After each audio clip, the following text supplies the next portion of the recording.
اعوذ باللہ من الشیطان الرجیم، بسم اللہ الرحمن الرحیم۔ ہم سن رہے ہیں حدود دائرہ۔ دائرے کی تعریف میں چند اشعار پڑھتے ہوئے آگے بڑھیں گے۔ حضرت سید سعد اللہ سیدی صاحب رحمۃ اللہ علیہ کے دائرے میں حضرت بتا رہے ہیں کہ دائرہ جو ہے بے خودی کا مسکن ہے، یہاں پہ سب بے خودی میں رہتے ہیں۔ کل کی نشست میں بھی کافی اچھے اشعار آئے تھے، تو وہ اشعار پڑھتے پھر دوبارہ حدود دائرہ کی طرف جاتے ہیں۔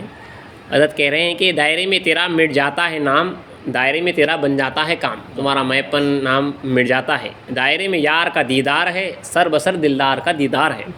دائرے میں دولت دیدار ہے، دائرے میں نعمت دیدار ہے۔ دائرے میں لذت دیدار ہے، دائرے میں رویت دلدار ہے۔ دائرے میں رویت ایمان ہے، دائرے میں لذت عرفان ہے۔ عرفان جو پہچان معرفت ہے دائرے میں، وہاں اس پہ اس کی لذت ہے۔ دائرے میں آ خودی سے تو نکل، کچھ نہیں اس جائے ذلت و خلل۔ یہاں خودی کا کچھ نہیں نام و نشاں، بے خودی کا جلوہ ہے یا جاویداں۔ تمام فقراء جو ہے بے خودی کے عالم میں رہتے تھے۔ دائرے میں رہتے ہیں جو بے گماں، رہتے ہیں دیدار میں وہ جاویداں۔ دائرے میں جو رہتے ہیں وہ دیدار میں مستغرق رہتے ہیں۔ حضرت شیخ مصطفیٰ گجراتی رحمۃ اللہ علیہ کے دائرے کے ایک فقیر انتقال کے وقت پہ حضرت لکھ رہے ہیں، ایک لیٹر میں آپ نے سنا ہے کہ میرے ایک فقیر نے وقت انتقال، میاں آدم نے وقت انتقال پر 23 مرتبہ یا 19 مرتبہ اس شعر کو پڑھا اور انتقال کر گئے کہ امروز چو جمال تو بے پردہ ظاہرست، در حیرتم کے وعدہ فردہ برائے چیز۔ یعنی آج میں تیرے جمال کو بغیر کسی پردے کے دیکھ رہا ہوں اور حیرت میں ہوں کہ تو نے کل کا وعدہ کس لیے کیا ہے۔ ہر طرف مشہور ہے قیامت میں انتظار ہوں گا، قیامت میں انتظار ہوں گا۔ میں تو آج جو ہے میری موت کے صدقے میں بغیر پردے کے تیرے جمال کو دیکھ رہا ہوں۔ 19 یا 21 مرتبہ جو ہے آپ نے یہ شعر پڑھا اور انتقال کر کے۔ دائرے کے فقیر کا یہ عالم ہے، مرشد اعلیٰ کا کیا ہوں گا، فقراء کرام کے جو اوپر کے لیول کے ہیں ان کا نہ جانے کیا عالم رہا ہوگا۔ یہ دائرے کی شان ہے۔ دائرے میں رہتے ہیں جو بے گماں، رہتے ہیں دیدار میں وہ جاویداں ہمیشہ۔ دائرے میں بے خودی کا ہے سر، میں پنے کا یا نہیں کچھ بھی گزر۔ اپنی خودی کو جو ہے پورا مٹا دیا جاتا تھا مرشد اعلیٰ کے پاس آ کر۔ دائرہ کیا ہے، سراسر نور ہے، دائرے میں جو رہا منظور ہے۔ خدا کے پاس جو ہے منظور ہو گیا اسے۔ دائرہ کیا ہے، وصال یار ہے، دائرہ کیا ہے، خیال یار ہے۔ دائرے میں جو ہے وصال ہے، یار کا ملاقات ہے، دیدار ہے۔ یار کیا ہے، خیال یار۔ یہاں پہ جو ہے جو بھی رہتا ہے اس کو یار کے خیال میں رہنے کی تعلیم دی جاتی تھی۔ تم اللہ کے خیال میں رہو، کوئی دوسرا خیال نہیں آنا۔ ہر خیال غیر را دزد داں، یہ ریاضت بر عاشقاں فرض جاں۔ یعنی ہر غیر کے خیال کو دشمن جاننا اور یہ ریاضت کو اپنے اوپر فرض جاننا، دوسرا خیال لینے دیتے تھے۔ یہ تعلیم مہدی اسلام کے دائرے میں دی جاتی تھی۔ یہاں تک کہ اولیاء اللہ کے پاس بھی یہ تعلیم دی گئی ہے کہ ایک ولی اللہ فرماتے ہیں کہ اولیاء اللہ فاقے سے نہیں ڈرتے بلکہ خطرات سے ڈرتے ہیں، خیال سے ڈرتے ہیں۔ کوئی دوسرا خطرہ نہیں آنا اللہ کے علاوہ، فاقے سے نہیں ڈرتے۔ اللہ کے علاوہ جو دوسرا خطرات آ رہے ہیں، وسوسے آ رہے ہیں، اس سے ڈرتے ہیں۔ ان کے بولتے ہیں مطلب اللہ کے علاوہ جو بھی خطرہ آتا ہے، خیال آتا ہے، اس سے ڈرا جاتا تھا۔ تو یہاں پہ یہی تعلیم دیتی ہے کہ دائرہ کیا ہے، وصال یار ہے، دائرہ کیا ہے، خیال یار ہے۔ یہاں پہ یار کے خیال میں زندگی جو ہے گزاری جاتی۔ دائرے میں ہے خیال بے خودی، دائرے میں ہے کمال بے خودی۔ دائرے میں کچھ نہیں ہے تیرا نام، شیخ کی صورت کا جلوہ ہے تمام۔ دائرے میں ہے محمد مصطفیٰ، دائرے میں کیا ہے، دیدار خدا۔ یہاں پہ رسول اللہ کی نظر ہے۔ دائرہ کیا ہے، بیان ذات ہے، دائرہ کیا ہے، مکان ذات ہے۔ لامکانی کا یہاں پہ مکان ہے۔ تو اسی دائرے کی تفصیل کو حضرت قمیہ صاحب پالنپوری رحمۃ اللہ علیہ نے اپنی کتاب حدود دائرہ میں الگ الگ عنوانات کے تحت بڑے اچھے عملی جو زندگی تھی وہ جو ہے لکھی ہے۔ کل کی نشست میں ہم نے جو دوسرا باب شروع کیا ہے وہ شریعت کی عظمت، اس کا ادب۔ یہ سب سے اہم ہے، دیکھیے شریعت مصطفیٰ صلی اللہ علیہ وسلم کی عظمت، اس کا ادب کس طرح رہا۔ اس میں آپ نے کل کی نشست میں سنا اذان کا کس طرح سے ادب رکھا جاتا تھا، دعائے تیت الوضو کی جو تاکید ہے اور وقت کی جو پابندی ہے۔ اس کے بعد اسی باب کے تحت تکبیر اولیٰ کا تحفظ، اس کی حفاظت۔ تکبیر اولیٰ کہتے ہیں امام جو پہلی مرتبہ جو نماز جب شروع کرنے سے اللہ اکبر جو کہتے ہیں، پہلی تکبیر، فرسٹ تکبیر کو تکبیر اولیٰ کہتے ہیں، تو اس کی بہت ہی حفاظت کی گئی ہمارے پاس۔ رسول وسلم کی ایک حدیث مبارک ہے جو حرز المسلم میں حضرت میاں زین العابدین رحمۃ اللہ نے لائی ہے کہ رسول وسلم فرماتے ہیں امام کے ساتھ کی پہلی تکبیر دنیا کی سب نعمتوں سے بہتر ہے۔ پہلی تکبیر کی اہمیت دیکھیے رسول وسلم کو، اس کے ساتھ نماز ملنے کے واسطے اپنے کو پوری کوشش کرنا تھا۔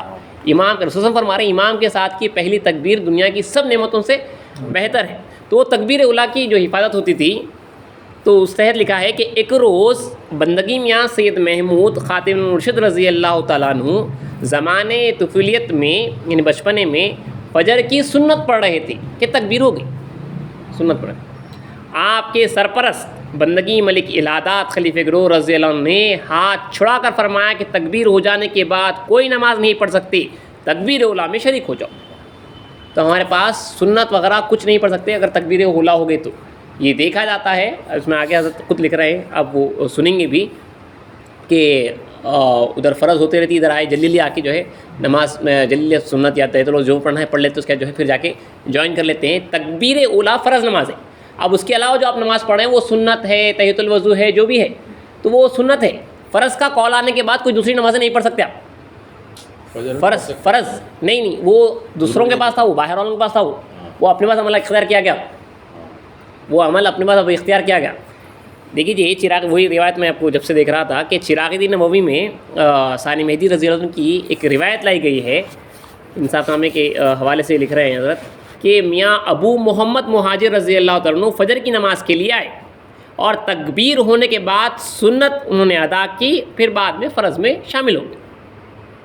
جو عمل ہوتا ہو, یہ نارمل دوسرے لوگ جو کرتے, انہوں نے جو ہے میاں ابو مہاجر مہدی, یہ بھی ثانی مہدی کے دائرے میں ہے, انہوں نے جو ہے تکبیر ہو جانے کے بعد آ کے جو ہے فجر کی سنت پڑھے, اس کے بعد جو ہے فرض میں شامل ہو گئے. ثانی مہدی رضی اللہ عنہ جب اس بات کی خبر ہوئی تو میرا سید ثانی مہدی نے ان سے پوچھا کہ تم نے ایسا کیوں کیا, کبھی میرا جی کو دیکھا ایسا کرتے ہوئے, کبھی میرا جی کو دیکھا ہے ایسا کرتے. اس کے بعد آپ نے کہا کہ تکبیر کے بعد سنت ساقط ہو جاتی ہے, آپ پڑھ ہی نہیں سکتے, اس کا حکم ہی نہیں ہے. رسول صلی اللہ علیہ وسلم کی حدیث میں بھی ہے جی, کیونکہ معلوم نہیں ہے نا, یہ اصل ہوتے باہروں میں دیکھتے دیکھتے جو ہے اپنے پاس عمل شامل ہو. اب ثانی مہدی کی روایت مل گئی اپنے کو, اور جو ہے سیدنا خاتون کی روایت مل گئی, اپنے واسطے یہ کافی ہے. اب آپ کو دوسرے آئمہ وغیرہ دوسرے روایتیں ملیں گے کریں گے ادھر ادھر کے آپ کو دوسرے, لیکن ہمارے پاس یہ روایتیں آ جانے کے بعد آپ کو جو ہے دوسرے مجتہدین کا عمل آپ کو نظر انداز کر دینا پڑتا. ثانی مہدی رضی کا عمل آنے کے بعد پھر بعد میں ثانی مہدی یہاں پہ حوالہ دے رہے ہیں, کبھی تم نے میرا جی کو دیکھا ایسا کرتے ہوئے, مطلب مہدی موت کا یہ عمل نہیں ہے, اپنے کو صاف معلوم ہو گیا. سیدنا خاتم مرشد کے بعد حضرت خلیفہ گروہ رضی اللہ تعالیٰ عنہ, پانچوں خلفاء کے جو ہے مبشر مہدی ہیں, آپ فرما رہے ہیں, آپ جو ہے ہاتھ توڑا کے جو ہے سیدنا خاتم مرشد کا فرض میں شامل کر رہے ہیں کہ تکبیر ہو جانے کے بعد سنت نہیں پڑھی جاتی. تو اس کے بعد میاں ابو محمد مہاجر نے فرمایا تھا کہ انشاءاللہ اگلی بار ایسا کبھی نہیں ہوگا. تو یہ روایت اپنے کو دو صاف روایتیں مل گئی. ایک روایت تو جو ہے آپ کے سامنے چراغ دین سے پڑھی گئی, خوب نصاب پالنپوری نے سیدنا خاتم مرشد کی روایت یہاں پہ ڈالی. اس کے بعد یہ روایت لکھنے کے بعد مصنف لکھ رہے ہیں, اے خطب الدین, اپنے آپ کو مخاطب کر رہے ہیں, جبکہ سلطان دو جہاں کی طرف سے ادائی فرض کی ندا کان میں پڑ گئی تو اس کی تعمیل اسی وقت لازم ہو گئی. اللہ کی طرف سے کال آ گیا تکبیر اللہ, مطلب اس کی نماز شامل کرنا, فرض نماز کے واسطے اس کی تعمیل اسی وقت لازم ہو گئی, کیونکہ فرض یعنی فرمان خدا کے مقابلے میں سنت یعنی نبی کریم صلی اللہ علیہ وسلم کا فعل نہیں رہ سکتا. لیکن آج کل اس کے برعکس دیکھا جاتا ہے, یہ پہلے سے شروع ہو گیا 70-80 سال پہلے سے جو آپ بول رہے ہیں, لیکن آج کل اس کے برعکس الٹا دیکھا جاتا ہے. ادھر جماعت ہو رہی ہے اور ایک صاحب ادھر اتنی جلد سنت پڑھ رہے ہیں کہ ہر رکوع میں خامہ بھی موجود اور ایک سجدے میں 2 سجدے مقبول, نہ تعدیل ارکان, نہ خشوع, نہ خضوع, جو کہ نماز کی جان ہے.